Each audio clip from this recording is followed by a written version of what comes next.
உலக சாதனை நிகழ்த்தும் முயற்சியாக தொடர்ந்து 26 மணி நேரம் சிலம்பம் சுற்றும் நிகழ்ச்சி நெல்லையில் நடந்தது.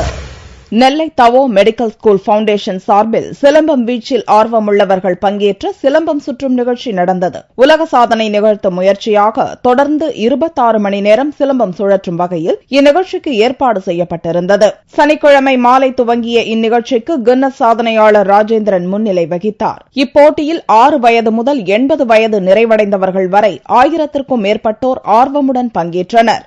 இச்சாதனை நிகழ்வில் கிட்டத்தட்ட 1000 சிலம்ப கலைஞர்கள் வயது வித்தியாசமின்றி பங்கு பெறுகின்றனர். சிலம்பம் படிக்கிறதுனால ரொம்ப தைரியமா இருக்கு. நம்மளுக்கு ஒரு தற்காப்பு கலை தெரியும் அப்படிங்கிற கான்பிடன்ட் இருக்கு. எதையும் சாதிக்க முடியும், கேர்ள்ஸால எல்லாம் முடியும் அப்படிங்கிற கான்பிடன்ட் வந்திருக்கு.